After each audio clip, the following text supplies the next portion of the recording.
Recording.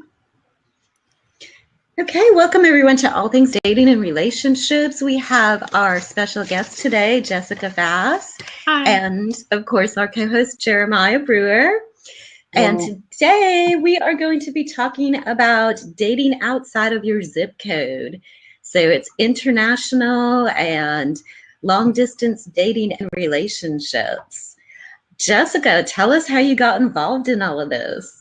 Yes, so I never expected that I would end up being a matchmaker. It's a funny story. It's like my own romantic comedy story. I was dating a lot, and I was just living in Tel Aviv, Israel for the past 5 years. I just moved back to Los Angeles, where I'm from, at the end of June, officially. And I became a citizen of Israel. Also was not expecting that. But basically, when I moved there, oh yeah, Jeremiah's hearing this for the first time too. So when I moved there, I was like a big fish in a small pond because of my native tongue English, and Tel Aviv is a very startup culture now. They need native English speakers there, and also people from all over the world. They need all language speakers. So we were kind of like in this international bubble, and I started going to all the international parties. And I joked that I first was a translator before I was a matchmaker, because my accent is very flat because I'm American. It's very plain. And if people were yelling at each other in the party, an Israeli guy trying to talk to a Danish or Dutch woman, and they couldn't understand each other's accents, and I'm like, she said this, he said that, and they could understand me but not each other. Actually, and the Latin accent is very difficult actually. To understand when they're speaking English. So I started out that way, connecting people for friendships, jobs, and then a little bit of dating. And after I had made 2 successful relationships there that turned into marriages, and I even had one that I did back in California in 2008.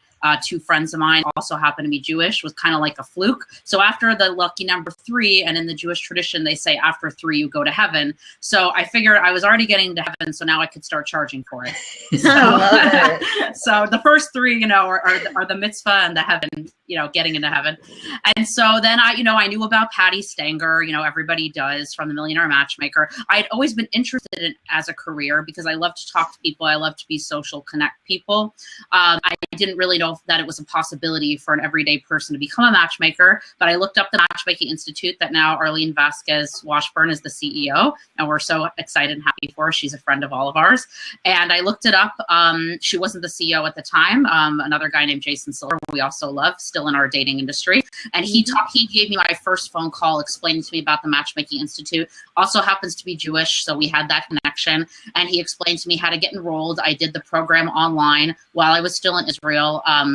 I started it, but actually in 2013, so I just started meeting people after work. I would go to my full-time day job at a startup where I was a content writer, and then I even got a job at a TV company there. And after a full day at work, I would go to a cafe starting around 2013. Almost exactly 3 years ago I started, and I would start it at 50 shekels, which is like $10, and then 100, and then 300. So I just was like first just building my database. And then I, was making matches and date coaching. And now I specialize, since I decided to bring the business back to America, I'm specializing in American men that Jewish right now, that want to date internationally. So me being in Israel was actually very helpful because I already had the network, the pool of women there. And I was able to start recruiting the women while I was there. Starting back in March, I started to recruit for this one client. And then he flew out and had a few dates, and that's like launched the official, international matchmaking. So it's very exciting. I mean, I was matching internationally with people already living in Israel. They were already living in the same place. Now this is the first time of like long distance international matchmaking. So very exciting. Right. I love it. And what an interesting story, Jessica. And I know your background is a little bit unique, not necessarily one that most of us matchmakers come from as far as the Hollywood scene is concerned. So it's really cool that you get to tie everything in. Right. I was working in Hollywood for the first 5 years out of college. I was like an on-set assistant, a producer's assistant. But I say that was great training grounds for matchmaking too, because I learned how to talk to all sorts of people and how to like adjust your temperament and tone. And, you know, I joke that I talked to Will Smith, and I would talk to the guy who sweeps the floor, and I have to make them both equally happy in the same day, because the guy that sweeps the floor and moves the props out of the fire aisle, that's a fire hazard, I would have to be nice to him, or he would want to do his job of moving the props where we needed them to be moved so that Will Smith could go there, you know? So I joke that was, and also the producers that I work for, so many different personality types. You have to really know them. You have to nurture them. You're almost like, you know, their coach, you know, to get through the long 14-hour day of filming. You have to be the person that's like their cheerleader and calming them down when things are crazy. And I do the same thing with my clients, you know, when their dates aren't working out. So it was really good training ground to learn how to like network and talk with all types of people. Absolutely. And just like Arlene's commenting, it's just like men and women in relationships. You know, you have to really be able to understand and appreciate each and every person for who they are individually. Exactly. And the guy who sweeps the floor, you know, is just as valuable as anybody else on the guy that hangs the lights, the guy that, you know, they're all equally valuable. Without them, you don't have your well-oiled machine of getting the television show shot. So just like, you know, in dating, like, everything is like a well-oiled machine in terms of the match you need to find the people that are on the same level and the same state, like emotionally and mentally. And now it doesn't have to be physically. And I'm like the producer of the relationship. When the person comes to me as a client, I set the stage and say, you're meeting here at this time with this lighting and this music in the background, you know, not that extreme, but if I could control it all, I would, because you would be surprised who gets offended if the wrong music is playing at the date. That could affect someone. If a guy is playing rap in his car, a woman on a first date, a girl could get very offended by that with the lyrics. And, you know, you have to be so careful, and you have to help finesse everything as a matchmaker. Yeah. I love it. So talking about international dating, let's talk a little bit about the cultural differences, backgrounds, nationalities, and, you know, what is your thoughts on how they affect long-term compatibility?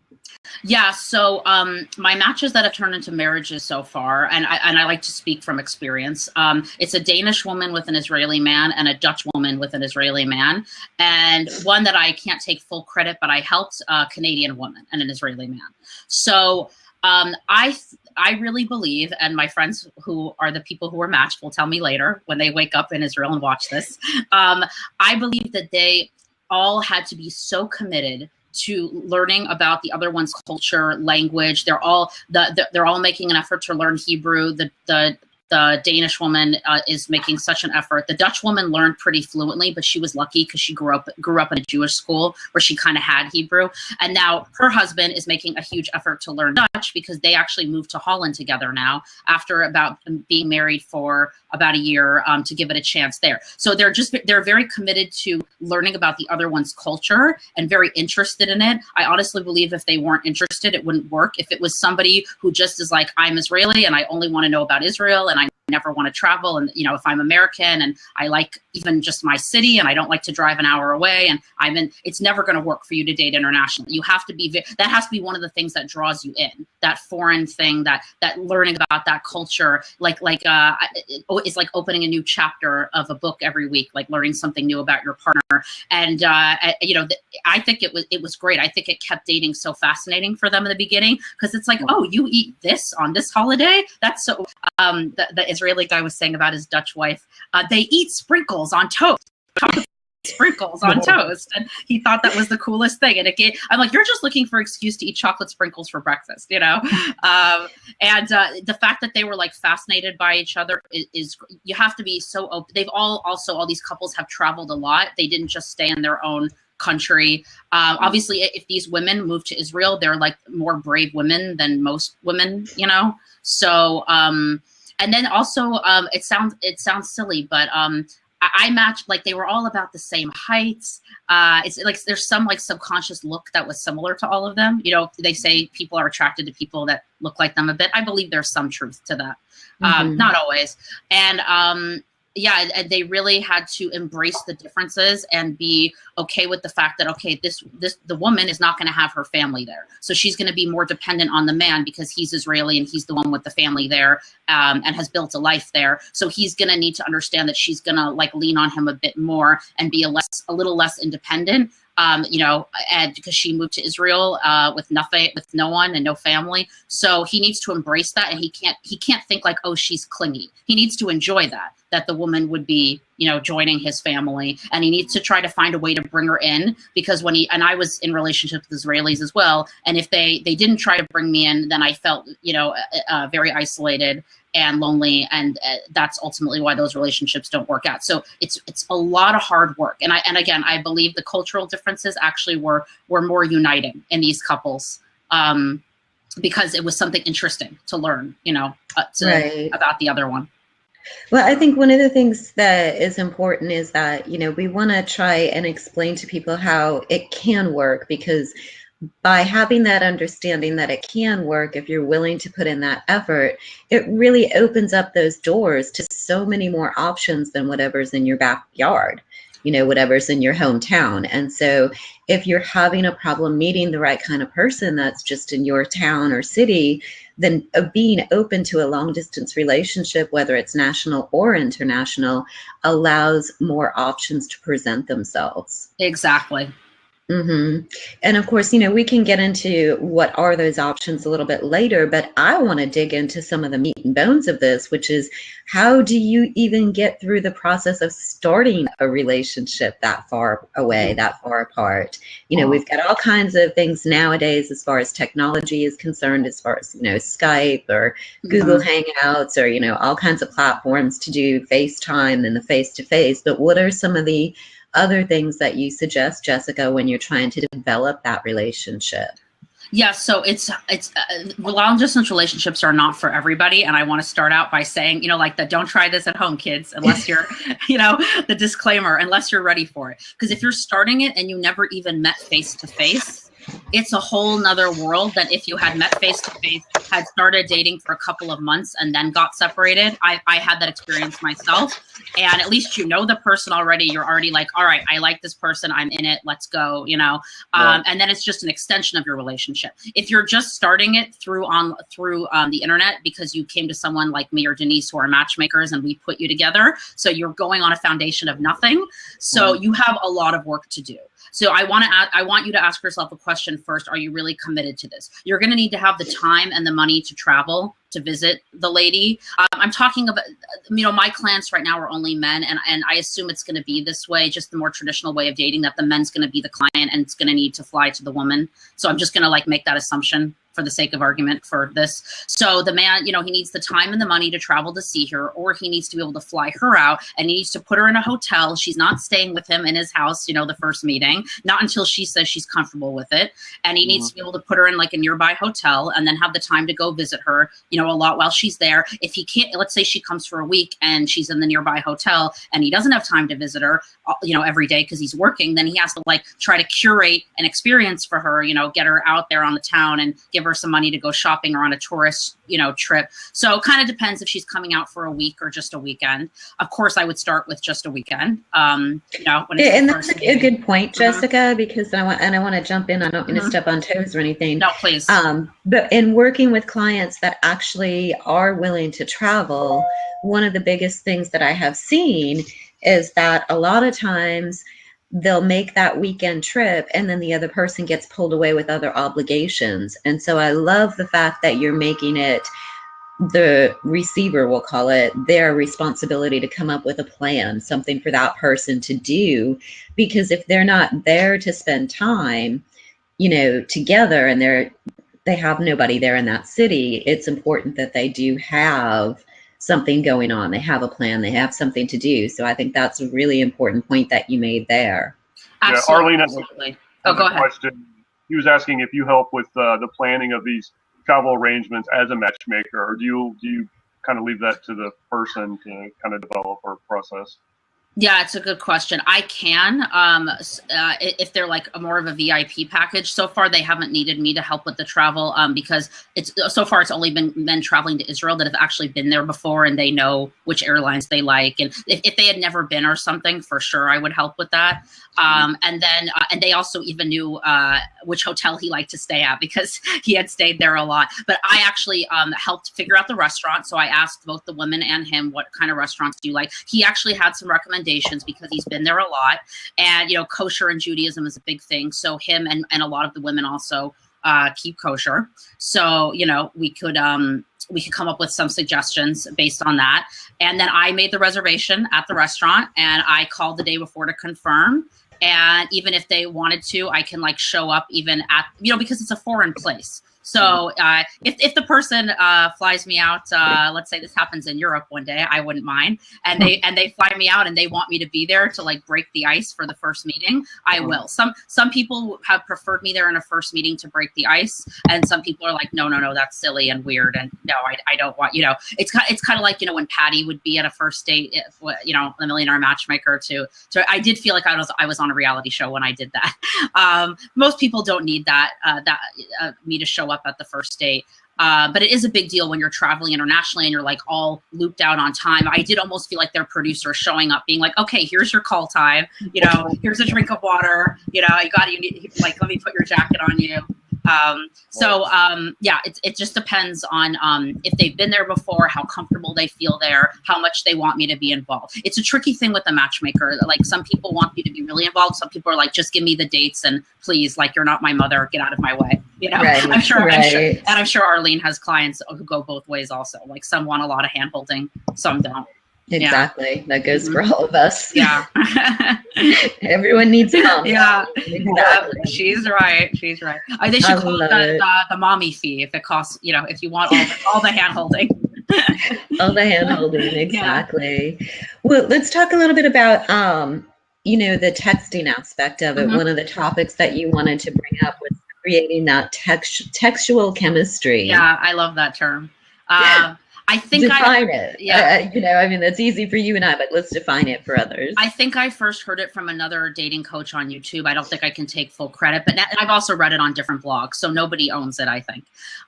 So like textual chemistry, is like, you know, texting is creating your own romantic comedy. It's like writing your own script for your love life. You can really do so many things with it. Like, the possibilities are endless. So it can actually be kind of overwhelming because some people don't know whether to text too much or too little. Okay, so I'm going to talk, there's so many ways to go about it. So I'm going to talk about it in terms of international dating of, like, let's say you had your first Skype and what do you say in between? So I've had people that told me that the guy then texted them after the first Skype, just generic things like, how was your day? I ate lunch and took a shower.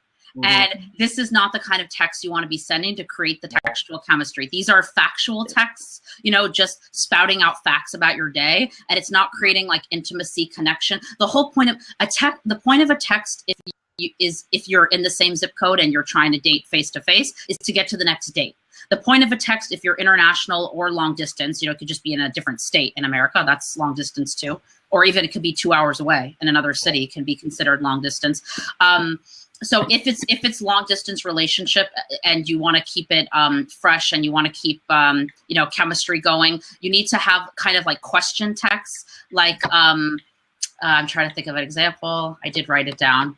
It's escaping me. I had such a good example. Oh, okay. Like sending like a picture of something that you did that day.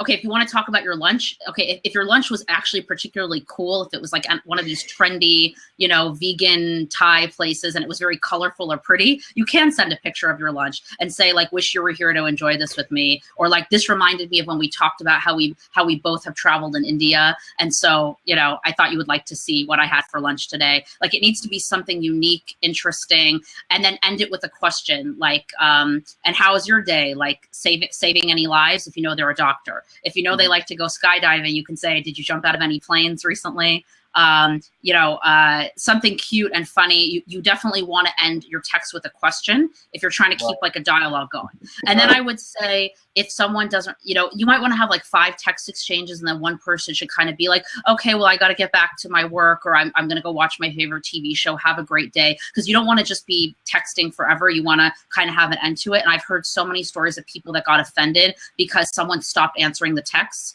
or like maybe didn't answer till the next day. So I like to try to like close it so you know that exchange is done. And this is for long distance. If you do live close to each other, you should just check in a little bit and then get on the phone. Like, if you're dating someone, the guy should call you every other day. If you're in long distance, you should also use the texting to set up your next Skype, because that's all you have to look forward to right now in the beginning of dating. So in fact, I would even say when you end a Skype, the guy should say, okay, now our next Skype should be this day. Like, set it up, open your calendar, put it on the calendar so you're not questioning when it's going to be. If you didn't manage to do it, then the guy should really be nailing down, just like a guy should nail down the next date in a text, he should nail down the next Skype date in a text as well. And that's great, because I give similar advice to people that are dating on a regular basis, face to face, which is when you're on a first date, don't leave without scheduling the second one. Right. So it's having that planned ahead of time. That's something to look forward to. And it kind of takes a lot of the pressure off, because you don't have to worry about when should I call him. It takes a lot of that guesswork out of it. So always have a plan established so that you have something to look forward to. Right. Completely agree. It's almost the same thing as what do we want to call it, face to face or in real life IRL dating. Right. We'll call it the long distance dating. It's almost the same thing. It's just that your dates are on the Skype. So what's also a good idea for Skyping is, maybe the first date you're just getting to know each other. It's going to be a little bit more factual interview style, unfortunately. But maybe say like, let's meet over coffee, and you should like both pour yourself a cup of coffee or tea. And like, you can kind of talk about, what kind of coffee are you drinking? What kind of, do you use hazelnut sugar-free vanilla, or do you use, or do you actually drink hot chocolate? And, that gives you something to talk about too. And then if you're like date for a while on Skype, you could even have a meal together, and you can, like talk about like what you're eating, and what you could send each other like pictures as you're preparing your meal, and then when you start eating together over the Skype, it can be like really cute. You can do, when I dated someone long distance, when I was in Israel, I once took the camera out to the park, and I laid down a blanket, and I was like, I'm having a picnic with you. And that's another cool thing you can do long distance is, I read this as well, change your location. So like when they open the camera and see you, you're like I'm not always sitting here with the yellow wall and the Shirley Temple picture behind me, like I could be somewhere, again, I was like in the park with the nice like lake behind me. So that was like a cool change of pace. And definitely never do the Skype like when you're in your car, like you just finished work, so you're in your car, you're like, oh, I didn't start driving home yet. No, you need to treat it like a real date. And would you want a real date to be at McDonald's in the drive-thru line? No, you need to respect the Skype date as much as a real date. Absolutely. And then there's another thing I wanted to share. I've worked with a lot of people that do long distance relationships, and one of the things that I found for a client recently, a couple that I'm working with doing relationship coaching, I'm going to put the link here in the comments. That link is actually a really cool program. You don't have to download anything. You don't have to install anything, but it basically allows you to do screen sharing, and you can do webcam screen sharing and kind of have a movie date together. So you can be watching the same movie on your laptop, things like that. So I think, that you have to be creative when you're doing long distance relationships. And so that was one thing that I wanted to share. And then the other thing was super cool that I thought of is, instead of just having talks, go ahead. Yeah, thanks, Arlene. Go ahead and try something like this link here. This is called pongo.com. And basically with Pongo, it allows you to play games together. So you can actually play different games like Scrabble or Yahtzee. And, you don't have to be in the same room nowadays to actually do these things. And so you're doing stuff together, it's interactive and it's fun. So I think one of the main points I want everyone to take from this is to be creative, do some more research on your own, Google long distance date ideas and see what you come up with, because it doesn't always have to be just Skype or Google Hangouts. That FaceTime is great, but find something that's interactive. That's amazing, Denise. I love that. I was gonna say that I know that those kinds of things exist, but I hadn't looked them up recently. I used to know about a website years ago that was called Rounds. That it was the same thing. You could watch YouTube videos together and play some games and draw pictures on each other's faces, kind of like Snap. So these are probably. So is Twidla like a full movie? Like you guys can be watching a full movie side by side? Well, you can actually visit any website together. That's amazing, because then you're like, oh, let me show you this cool website that I love that has these kind of articles. And I actually, in a way, I almost think it's better because you have to get to know the person as a person and you start to become really good friends with them and nothing physical has happened yet. And then when you see them, it's like, it's like great. And you've built up this tension and this friendship. And it's almost like when I hear a lot from clients and date coaching people and friends, they say, I wish I could just get to know them. Like, I wish I'd met them at work or an activity where we see each other every week and we kind of just were friends first before there's that pressure of like, are we dating? And when you go on an online date, you know that it's a date. When you meet someone from an app or whatever, it's like, you're not really looking for friends. In fact, a girl gets offended when the guy says, well, could we just be friends actually? And she's like, no, I don't need any more friends. How many times did the girl say that? The guy can say it too. So in a way, it's kind of like, I wish everyone was forced to do it in a way, that they had to have like these online encounters and get to know each other. And you can't touch. So all you can do is ask questions, is play games together, is like old fashioned ways that people used to date, because in the old days of our grandparents, they did have these very innocent dates, they were face to face, but they had self-control, because when you touched, then it was time to get married. So it kind of brings back old school mentality in a way, because of it does. It really does. And I think, being able to do things while you're not together is so very important, because it makes it more old school, and you're actually spending more time developing a bond and getting to know that person than just, going out on a date and making judgment on someone based on a 30-minute interaction. Exactly. Yeah. And Jeremiah, I know you had mentioned before we went live, do you want to give us a little background? You had mentioned you had been involved in a long distance relationship years ago and how you made that one work, because that talks about being, a little bit more old fashioned as well. And I thought that was a really cool point.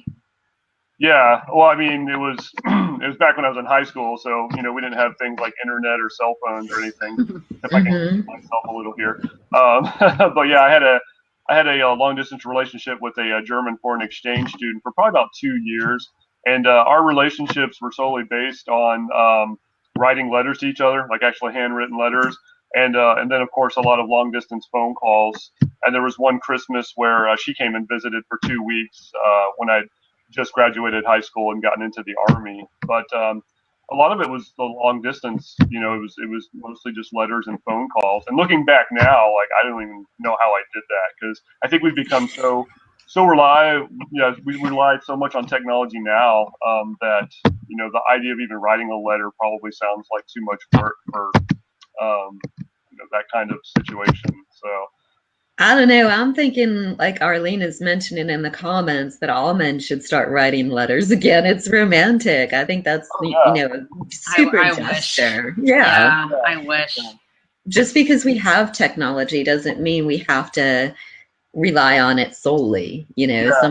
Sometimes going back a little bit in time and doing things the old-fashioned way is just as romantic, if not more. Yeah, I will say the one thing that I feel like we had going for us was we actually, like someone mentioned earlier, we actually met beforehand, at school. And so we did get to spend some FaceTime with each other before there was that separation. I think I would find it very difficult, because I'm a very I like to interact and with people, to just try to get into a relationship with somebody that I've never actually personally interacted with. I feel like in this day and age, technology already creates a disconnect when it comes to online dating and things like that. And it's really hard to get to know somebody, one, unfortunately, people are not that genuine about who they really are. And a lot of times when you meet that person face to face, you find out they're completely different from how they describe themselves, personality, look, all that stuff, you know. So there's always this kind of weariness to it when you have the long distance thing, I think. But yeah, and I think too, when you're, working with someone like Jessica or myself, having a matchmaker as that introduction person, that go-between, it does make it a little bit easier than, say, you're just trying to meet someone, West Coast, East Coast on your own. Yeah. If you've already had that compatibility determined. 100% agree, because I don't even know actually how you would meet your long distance partner. Like if you hadn't met face to face, if you were just doing the first meeting virtually, how you would meet them without the matchmaker. Like I guess there's websites, that you can go to. That's RussianBride.com, thiskindofbride.com. So I think some people do meet that way. Sometimes it's successful, but I believe then the cultural differences and language barriers can be more tricky. The reason why it works well in Israel is because everyone that comes there speaks English, has a pretty good mastery of English. So they all have that common language. When someone doesn't speak English as well enough, I've still seen it work. I have a friend who's American Israeli marrying a French guy in Israel in a month. So congratulations to them.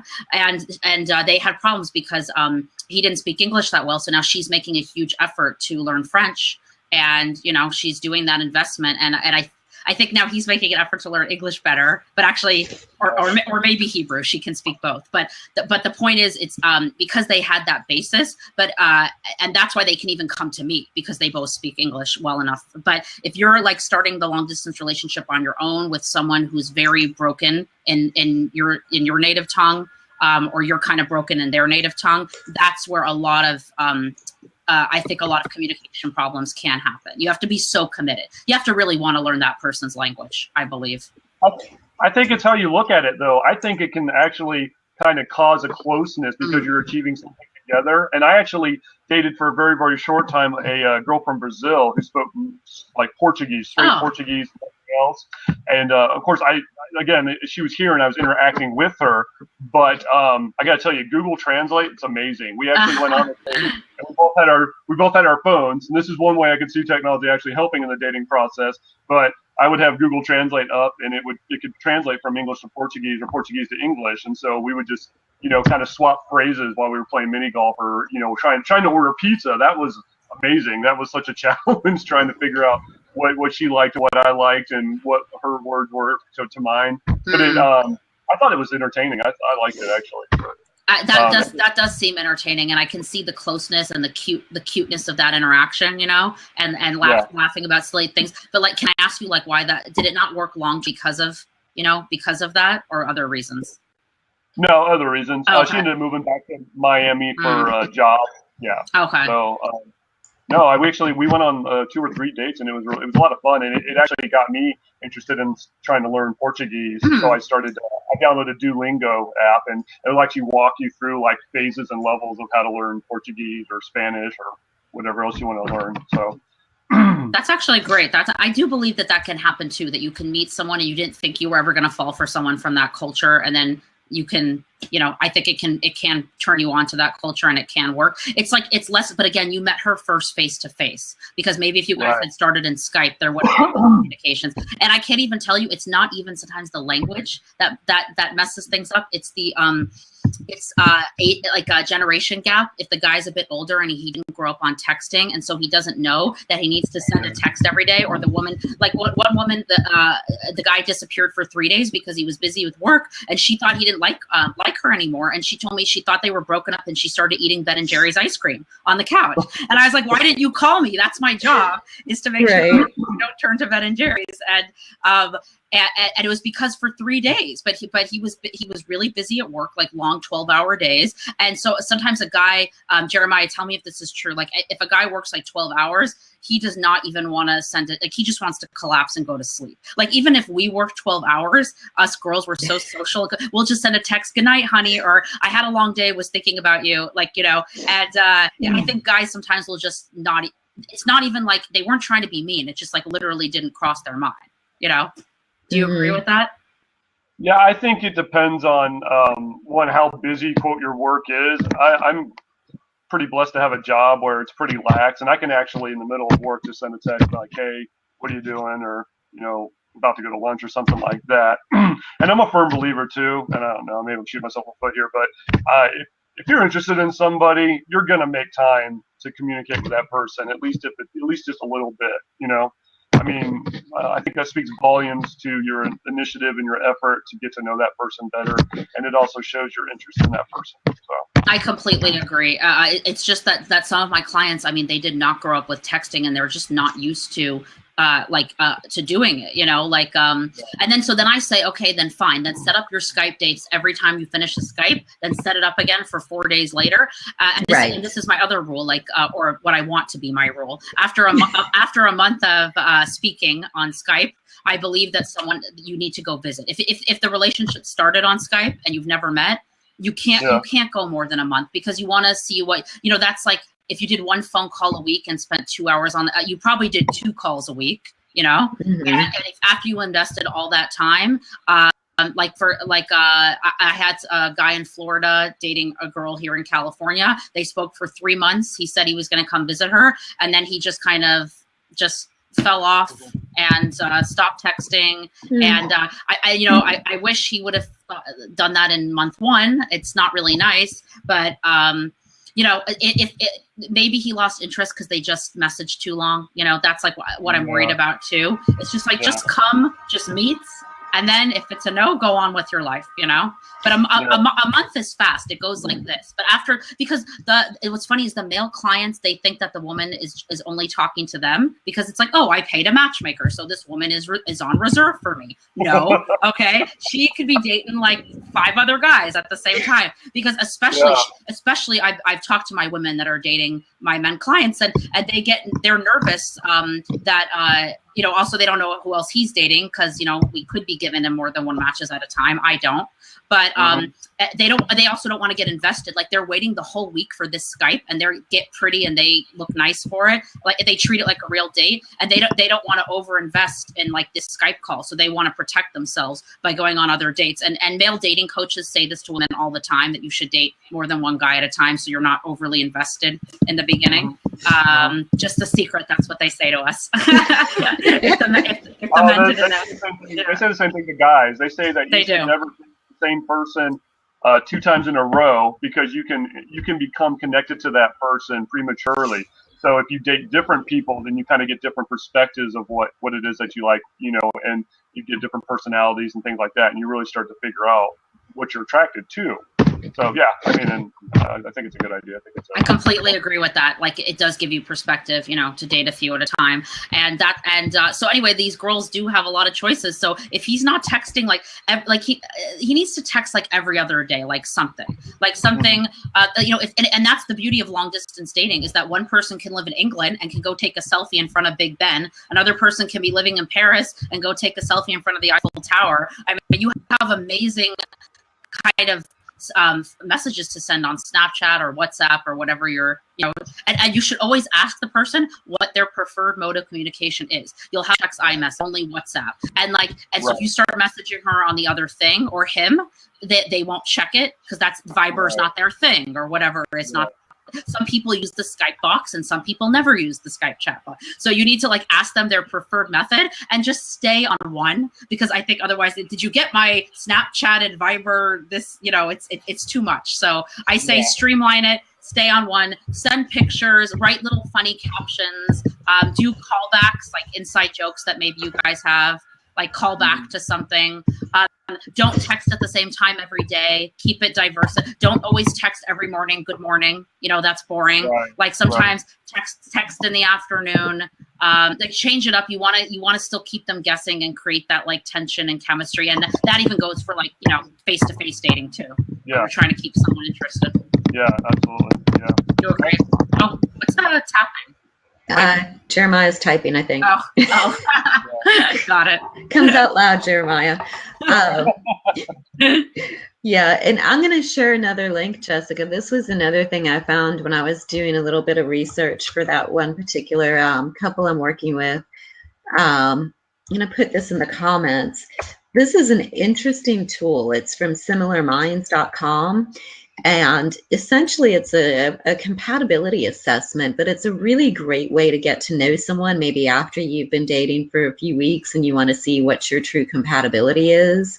And essentially, one person will fill it out and then email it to the second person, and then you can go over the compatibility results together.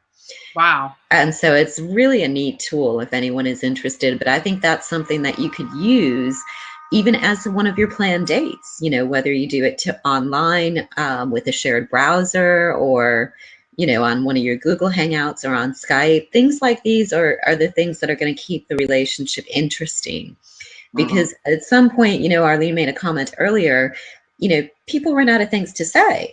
And so, you know, you want to get so creative that you're not going to get stuck in that point. You know, you're not going to get stuck at that one point of, okay, I've hit a roadblock. Now what do I do? And it's funny, you know, I wish I had this prepared for before tonight. But if anyone's interested, you can email me for it, Denise at matchmakergulfcoast.com. But I've got about 6 pages of conversation questions that you can actually use to have these, you know, Skype or Google Hangouts together to keep the conversation interesting.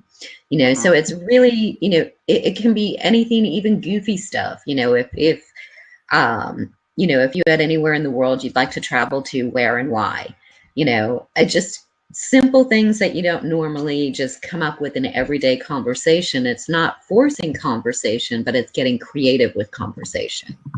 And are these tips specifically for Skype, or it can even be face-to-face dating? All questions. Of it. Oh, that's great. All of it.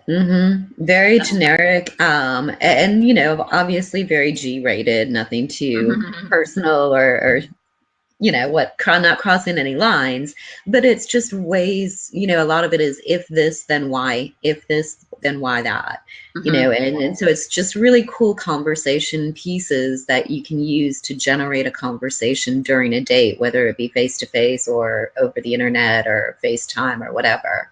So yeah, if anyone's interested, feel free to email me and I will be getting that out. It also should be on my website within the next week or so.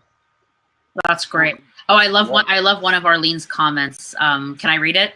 Sure. I think if you really like someone, stop looking if it's mutual. This is why great people are single. Stop looking for the BBD, bigger, better deal. I love that. I've heard Patty say that too. I agree. Like I'm telling my clients, like if they meet someone through Skype and I introduce them, and then, you know, if they're like, well, who else can I talk to through Skype? I'm like, no, first just focus on that person. You know? That's why we do one at a time. And then if you like them, then go meet them. And then only then, if it didn't work out, then, and it's the same thing with online dating, with apps and everything. If you meet someone, I completely agree with Arlene, but I understand Jeremiah's point about you want to date a few people at once to find out what you're really looking for.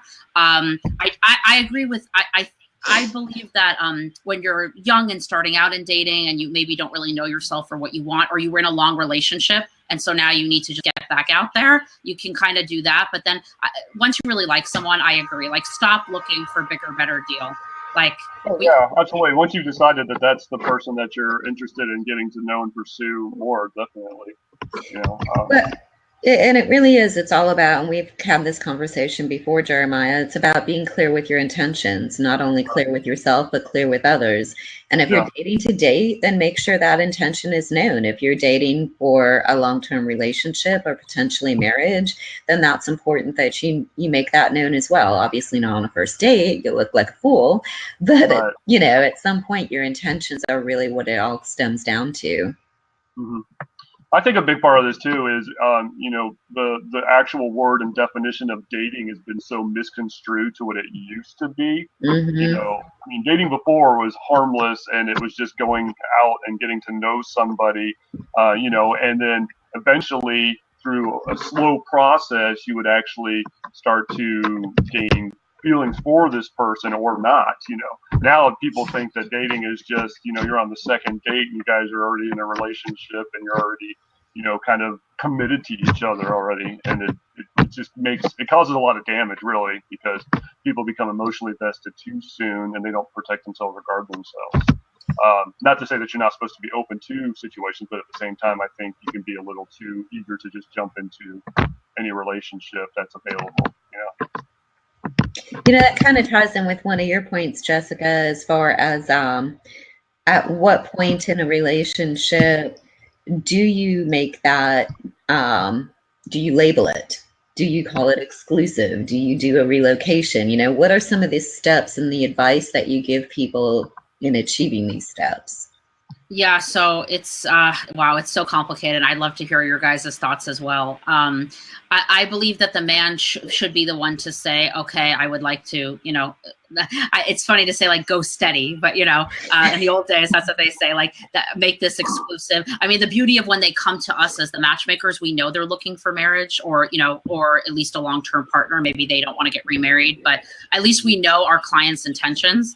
And our women that we set them up with also know, I said, I'm a matchmaker. This person is looking for marriage, so don't lead them on if you're not looking for that. So I think it's like a bit easier because everyone kind of knows the intentions, or he wouldn't have come to a matchmaker and applied for in their database to begin with.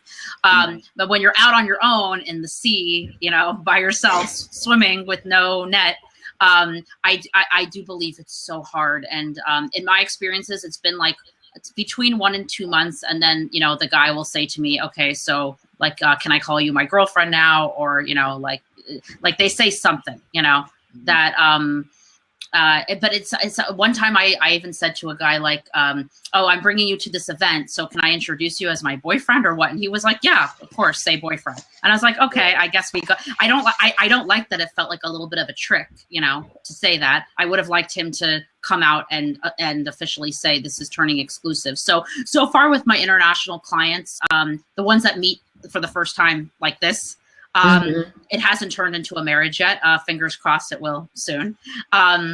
So once they go and, if, for example, one guy did meet a woman and then they decided to face-to-face, and then they decided to keep it going.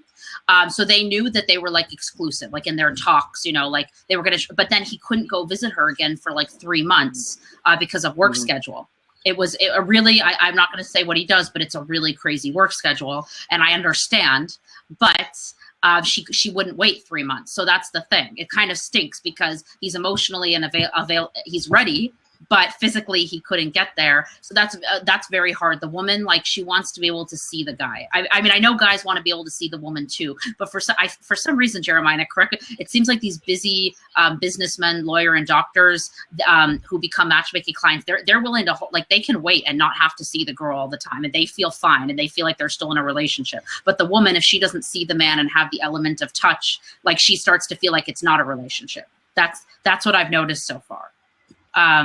So I want to hear what you think about that. But so I do think after, like, if you come to a matchmaker and you're doing long distance dating 6-7 months, you should kind of like be talking about getting engaged, I think, because you came because you want to get married, right.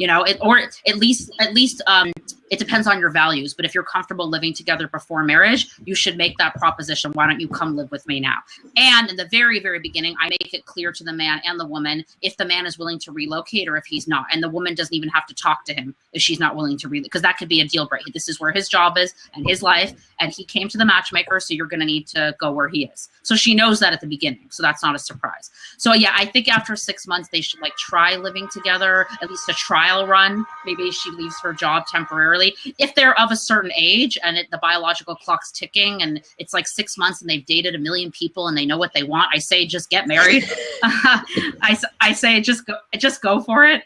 Or get engaged. Sorry, like at least get engaged. After a year of international dating, like, come on, like you can't keep that up anymore. After a year, it's time to go or get off the pot. As I like to, I'm also a comedian, so I like to make these metaphors. So, and Jeremiah, what do you think about the thing that I said that men are like more patient with the physical contact thing? It seems like they're more patient and the women are less when it's long distance. I think a lot of that depends on each person's personality and character. if you kind of go back to like the 5 love languages, some people crave that interaction more so than others.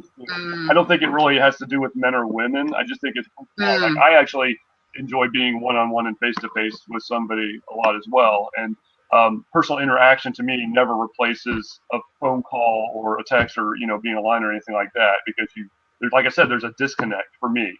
But that being said too, you know, I wonder how many successful businessmen actually have the luxury of being able to travel, especially overseas, for, you know, maybe a minimum at a week at a time every 3 months. I mean, if you know, most business people, especially successful ones, they don't have that freedom, or they don't have that liberty to do that, which is why they're successful, because they're in high demand somewhere with some company or something like that. So I would think that there would have to be some kind of understanding about that too. You know, it's like, yeah, this guy is able to take and support you and provide for you, but at the same time, he's got to do his job, you know. So I don't know. I feel like there needs to be a balance there as well. Something else. Something else that you said. Oh, go ahead. It kind of confused me, and I think when it comes to overseas and the dating, I think it would actually be less complicated to get married than it would to have somebody, quote, come over and do a trial basis of living with somebody. I agree with you. It's just that some people will fight me and say, oh, it's too soon to marry someone after 6 months. I would say, no, if you're of a certain age and you know what you want, then just get, like, I don't like this whole trial run thing, but some people would feel more comfortable with that.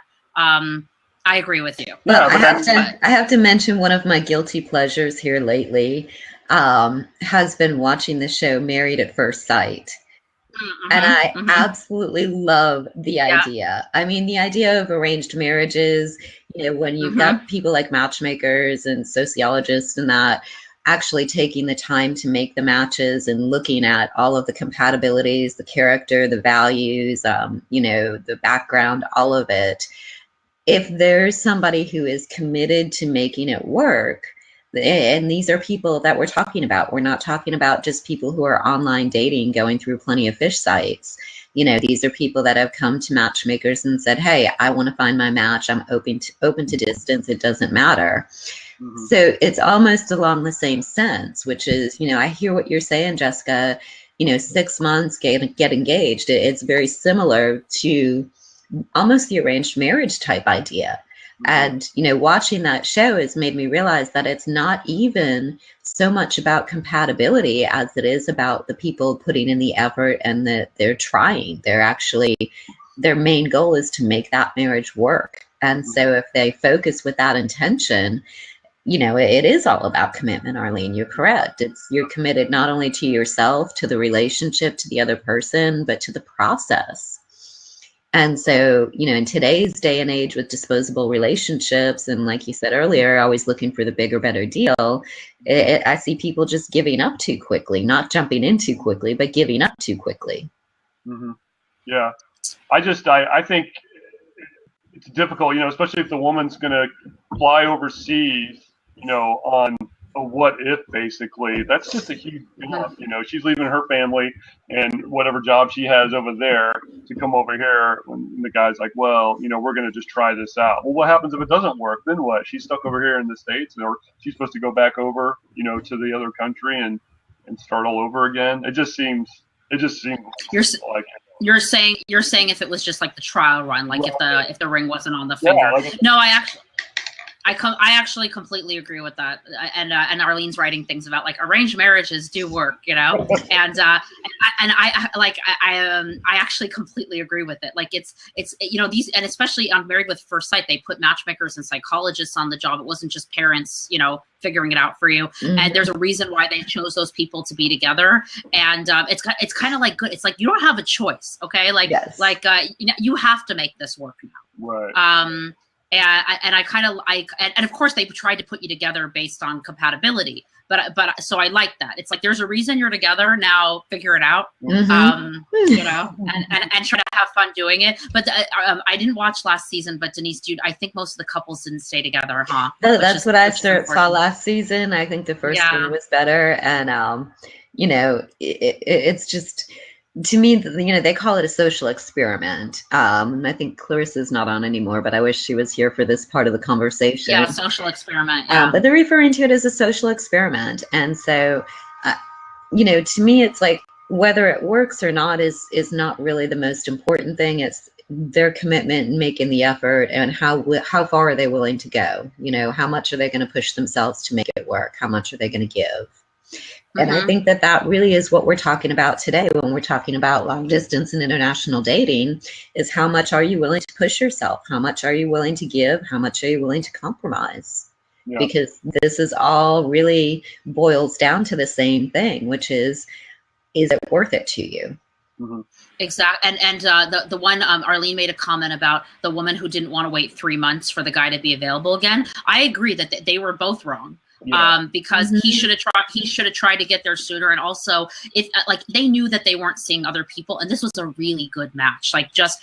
They both just lined up so well, similar backgrounds, both from Eastern European upbringing and traditional Jewish values and other things too, things in common. So it was a really good match. And and you're right. You can wait if it's the right person. We just said all these things you can try to do together on Skype.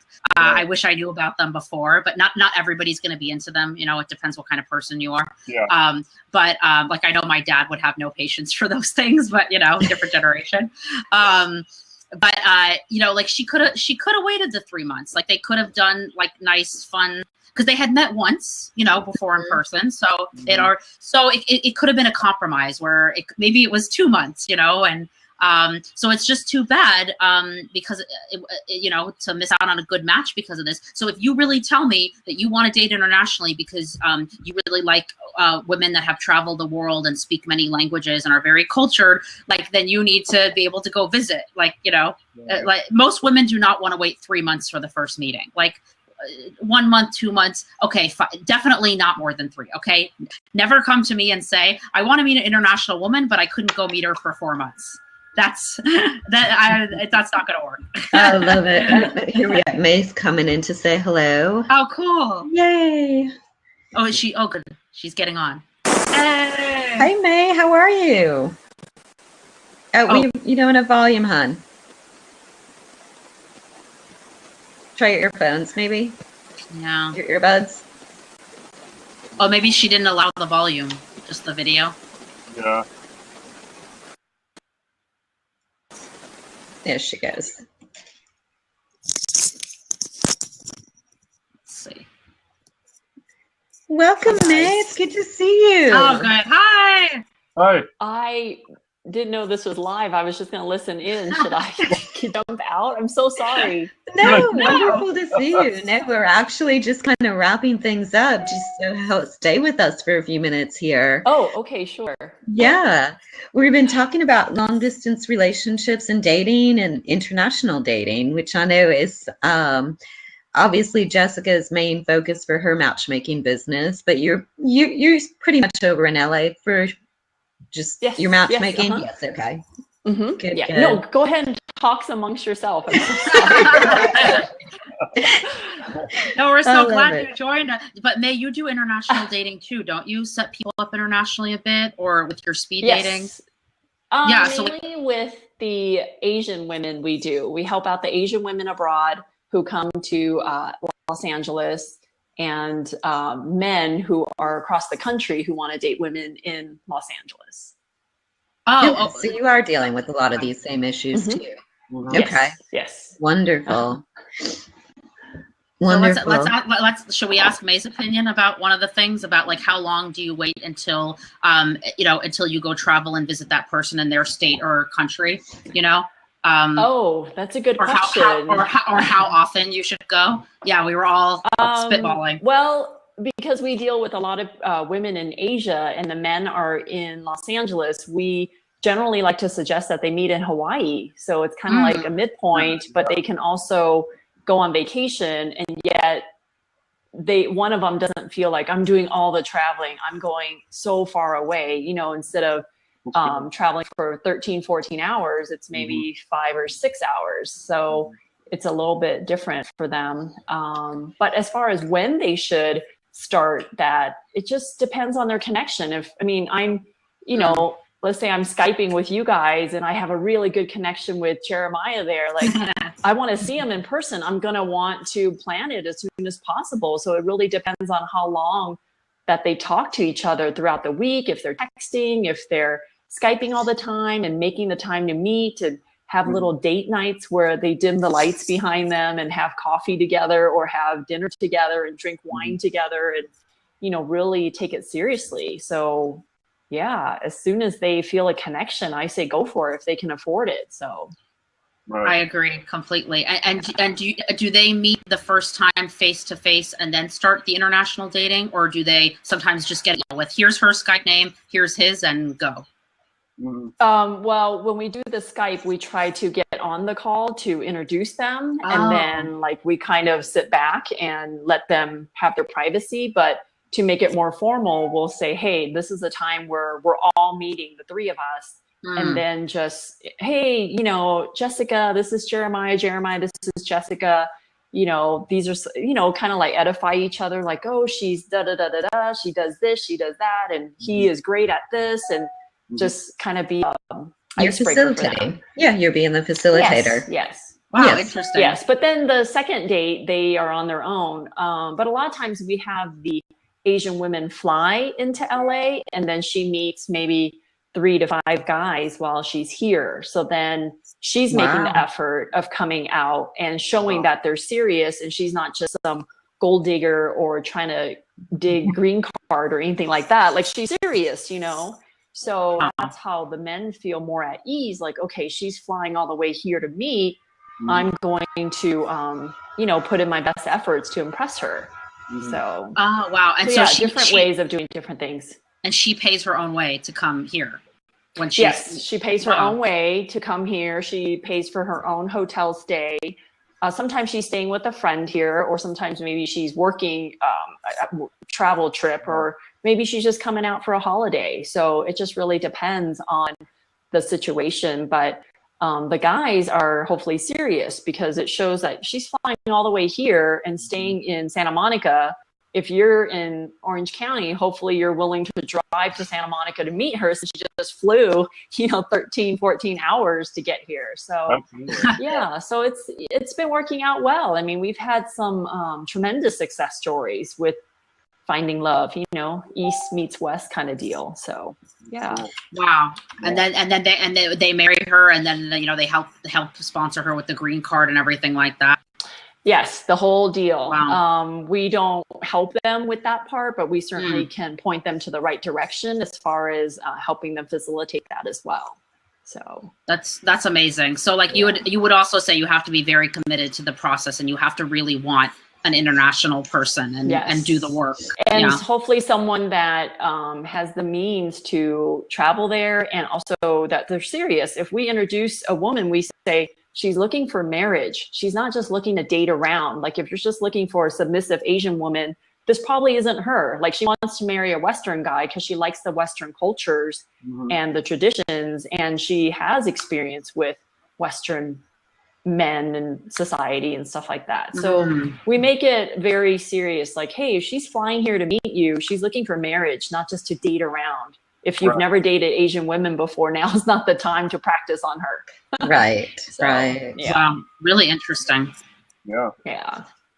Well, Jessica, I know we've had lots to talk about tonight, and I'm glad you got to join in here at the end. May, is there anything that you want to leave everyone with? I mean, any like really points that you want to drive in tonight? You know, the do's or the don'ts, kind of a recap. I think long distance dating is really for someone who's romantic and has like that mentality of being open-minded. I mean, it's not for everyone. You know, you really have to be a romantic guy or girl to be open to long distance relationships. You can't just be, I just want to date, you know, west of the 405. Like, you can't be that type of person. You just can't. I mean, people who are open to long distance relationships are the ones who've traveled before, traveled all over Europe, Asia. They find people that they're attracted to when they're on vacation, you know? So it really has to be somebody who's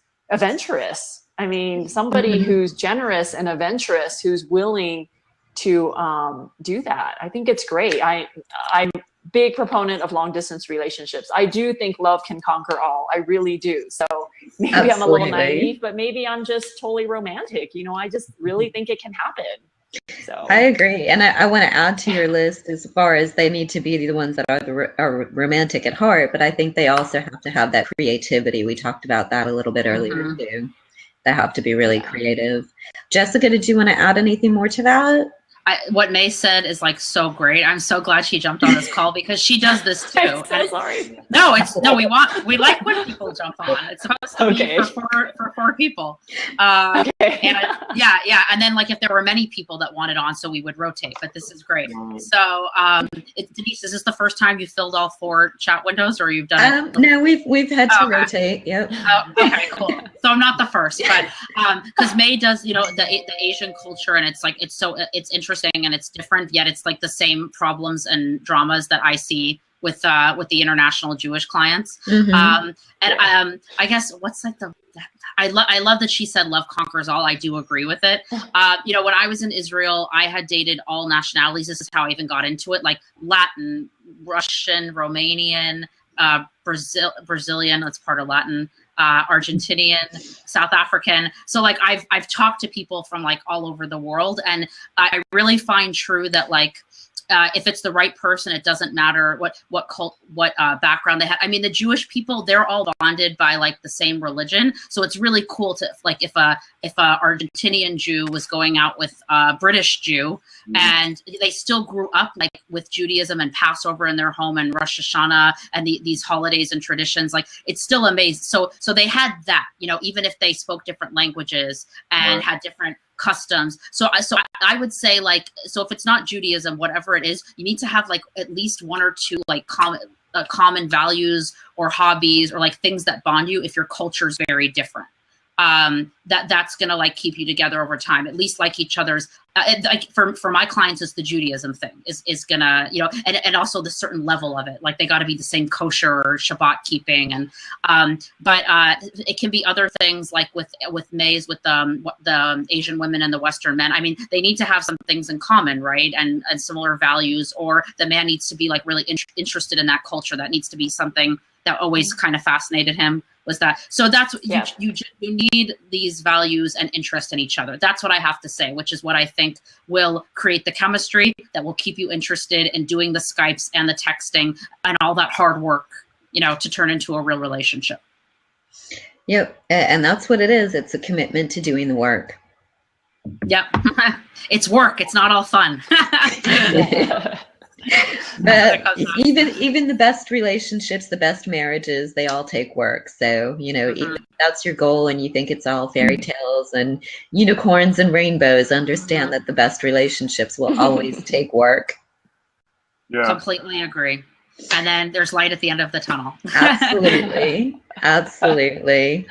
And always have your next meeting planned. That's like the last piece of advice. If you're doing long distance, always have that next meeting planned so you have something to look forward to. Absolutely. That's a really good point we made. And I think that it is important, and not only with long distance dating and long distance relationships, but in your regular dating, if you're dating someone in the same town, always have something planned, always have something to look forward to. When you're on a date, plan your next date. Don't wait and see what happens. Just put the effort in.